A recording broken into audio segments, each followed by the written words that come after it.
Dios le bendiga, buenas noches a todos mis hermanos, que cumpliendo un día más de la cuarentena que nos está tocando pasar en relación al coronavirus, tratando de cumplir en lo posible con todo lo que nos dice la ley. Es importante. En esta noche, mi esposa, estamos haciendo nuestro trabajo en casa y ahora ella está tratando de establecer el orden ahí de algunas cosas que estuvimos haciendo, así que no está. Voy a compartir una palabra hoy con ustedes en el libro de Romanos 8. Por ahí un solo versículo, el 8:28, donde Pablo deja, la verdad que la carta a los romanos es una carta muy hermosa, muy linda, muy rica en expresión, va hilvanado un capítulo con otro, o sea, no, para poder entender el 8 hay que leer el 7, para poder entender el 7 hay que leer el 6, y así, el 5, todo, ¿no? Va hilvanando, es una carta sola, parece nada más que, la Biblia mucho después fue separada por capítulo y versículo, pero al ser una carta está hilvanada una con otra, entonces es importante que sepamos eso. Aquí estamos hablando de un solo versículo de Romanos 8:28, pero también en ese mismo capítulo está dividido en 3 partes, ¿no? Y esto es importante que también nosotros lo entendamos. La carta de los romanos se caracteriza la justificación por la fe, pero más allá de eso, para poder llegar a ese punto tan firme en la cual Pablo tenía una plena convicción, debemos recordar que es un libro tremendo, el libro a los romanos. De ahí se toma Martín Lutero para poder entender capítulo 1, versos 16 y 17, lo que es la justificación a través de la fe. Pero en ese entender y saber de que uno es salvo por la fe, es que hilvana todo lo que nosotros vamos a desentrañar en los libros a los romanos. Pero en este caso, en esta ocasión, como dije, solamente vamos a ver el capítulo 8 y el verso 28. Como les dije, el capítulo 8 del verso 1 al 17, la vida por medio del Espíritu, en el capítulo 8. El Hijo de Dios tiene vida espiritual en sí mismo. Ha nacido a la vida que Dios le da. Cuando no tenemos a Dios, el hombre vive una vida natural, almática, pero espiritual está muerto, no tiene la capacidad de discernir. Él canaliza todo lo que es su vida desde lo almático y desde lo físico, pero desde lo espiritual no, porque está a merced de ese pecado original. Y esto es bueno que lo sepamos. Entonces, aquí Pablo hace énfasis en el 1 al 17, la vida por medio del Espíritu, ¿no? Cuando la persona nace a esa vida espiritual que Dios da. Y hace mucho énfasis en eso. Después, en el segundo punto que tenemos ahí, dentro del mismo capítulo 8, está la gloria venidera, ¿no? Que vendrá luego de haber confiado, haber creído y haber sido salvo. Hay una esperanza para los hijos de Dios, ¿no? Y que todo el mundo está sujeto, ¿no? Y que a la manifestación de esos hijos de Dios, ¿no? Y aguarda esto. Y esto lo habla muy claro del versículo 18 al 27. Pero en el tercer punto nosotros vamos a encontrar del versículo 28 al 37, hay un título ahí que se llama Más que vencedores. Y esto es tremendo, ¿no? Y arranca con esto, ¿no? Del verso 28 que dice, y sabemos que los que aman a Dios, todas las cosas le ayudan a bien. Esto es conforme a su propósito son llamados. Y es importante, ¿no? Y sabemos, qué importante es saber. Sabemos que los que aman a Dios, todas las cosas ayudan a bien. Creo que anoche o antanoche hemos hablado de esto, ¿no? Qué importante que es que el Hijo de Dios pueda saber, que no ignore. Eso tiene que ver no con una enseñanza cognoscitiva, sino con una experiencia personal con Cristo. Cuando Él parte del Espíritu de Dios, está en el Hijo de Dios por haber creído, parte del Espíritu que está en Cristo está en mí y está en aquellos que han creído, la concepción y la manera de ver las cosas cambia. Entonces podemos ser como el apóstol Pablo y decir y sabemos, ¿no? Y sabemos que a los que aman a Dios, todas las cosas le ayudan a bien. Dios hace posible que todas las cosas nos ayuden a bien, ¿no?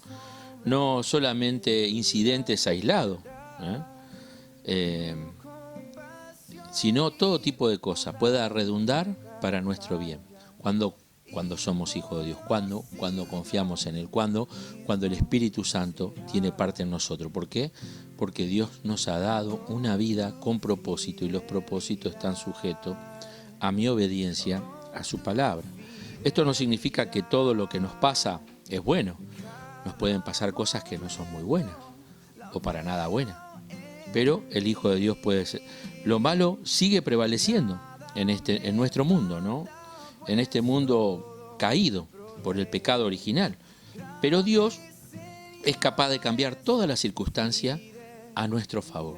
Todas las circunstancias, ¿no? Y sabemos que los que aman a Dios, todas las cosas le ayudan a bien. Entonces toda circunstancia está sujeta porque somos hijos de Él. Entonces, si yo soy un hijo obediente, si yo entro en el propósito eterno de Él, todo lo que pueda pasar va a estar bajo el control de mi Hacedor. Entonces, pero Dios es capaz de cambiar todas las circunstancias a nuestro favor. Tenga presente que Dios no está ocupado en hacernos felices, y eso es importante que lo sepamos. Dios no está ocupado para que yo sea feliz o que yo... No. Las circunstancias de la vida pueden depararme distintas cosas, pero mi confianza en Él no por eso va a cambiar, ¿eh? Así que vuelvo a decir que podamos tener presente esto, que Dios no está ocupado en hacernos felices, sino en cumplir sus propósitos en nuestra vida. Esto es importante. Note que esta promesa no es para todos, sino para aquellos que han creído, para aquellos que se han arrepentido y le creen como su Señor, como el dueño de sus vidas. Para ellos sí.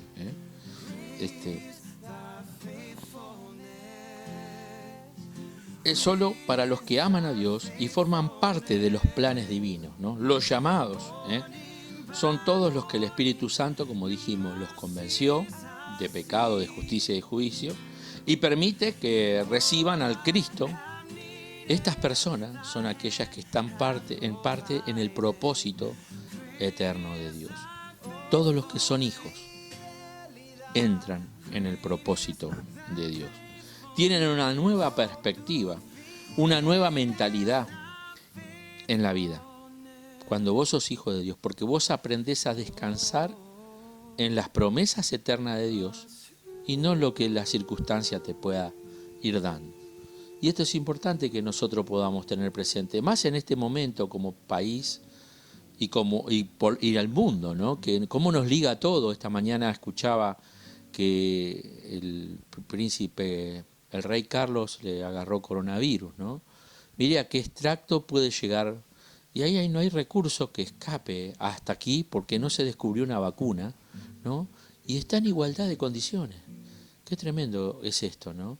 Y me acuerdo la palabra, ¿no?, de Dios que dice, ¿no?, ¿qué es el hombre para que tengas de él memoria? Y el Hijo del Hombre para que lo visite. Muchas veces el hombre se cree algo, ¿no? Siente que tiene gobierno o señorío sobre algo y se cree más que. Pero de verdad, el hombre que realmente tiene la condición equilibrada es aquel que conoce a Dios, porque entiende que sin Dios no es nada. No es nada. Y es importante que nosotros lo tengamos presente desde esa perspectiva, que podamos haber sido llamados en esos planes divinos de Dios, pero en una perspectiva y una nueva mentalidad de la vida. Nos cambian.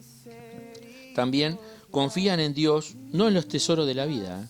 Uno puede tener mucha plata, pero no confiar en eso, sino en Dios. La gente que no conoce a Dios muchas veces atesora dinero y no sabe qué va. He conocido personas que por guardar no se daban ningún gusto. Y resulta que ellos pasaron. Y los que vinieron detrás de él malgastaron el dinero como nunca se hubiese imaginado él que iban a gastar. Me hace acordar al Salmo 39, donde David puede decirle a Dios: hazme saber, Jehová, mi fin, y que sepa yo la medida de mis días, sepa yo cuán frágil soy. Diste a mis días término corto y mi edad como nada delante de ti. En vano se afana el hombre, amontona riqueza y no sabe quién la recogerá. Es que eso es el hombre. Qué triste cuando el hombre cree que piensa estar, ¿no?, y que nunca se va a ir. Pero sin embargo pronto volamos, dice la Biblia. Somos como la neblina, como una flor. Pero quiera Dios que la palabra de Dios, que permanece para siempre, pueda tener parte en nuestro corazón para dignificar este ser caído, para tener la seguridad en el Espíritu de los propósitos eternos de Dios para con cada uno de nosotros, que es de lo que estamos hablando. Así que los que confían en Dios no están basados en los tesoros que ellos puedan poseer, buscan su seguridad en el cielo y no en la tierra. Qué tremendo, ¿no? Cuando uno ve a determinadas personas que se desesperan porque no pueden ver a través de la fe las promesas en ese Dios eterno. Entonces, ¿en qué confían ellos? En lo que les rodea.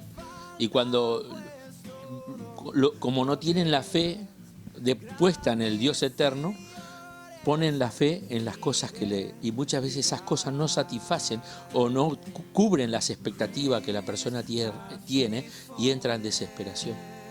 Pero que Dios nos guarde de esto, que nosotros aprendamos a confiar en Dios. Aunque la tierra tiemble, debemos de confiar. Aprender a aceptar el dolor y la persecución. También los hijos de Dios se caracterizan por esto. No a lamentarlos, sino a atravesar con confianza. Eso es ser hijo. Señor, yo sé que tú permites que pase esto. Si tú permitiste, para algo es, Él quiere enseñar.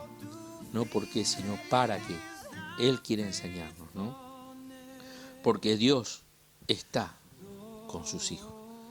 Sus promesas son fieles, son eternas, son verdaderas. Su poder no menguó. Él sigue siendo el mismo. Y por más que muchas cosas cambien, incluso después que pase esta peste, quizás cambiarán un montón de cosas, pero Dios no cambia. Dios sigue siendo el mismo. Y si Él permite que pasen estas cosas para que el hombre se vuelva a Dios arrepentido, bienvenido sea. Qué lindo que nosotros podamos decir, ¿no?, lo que el apóstol Pablo podía dejarnos acá, ¿no? Y es maravilloso que nosotros podamos atesorar esta palabra en este tiempo en nuestro corazón.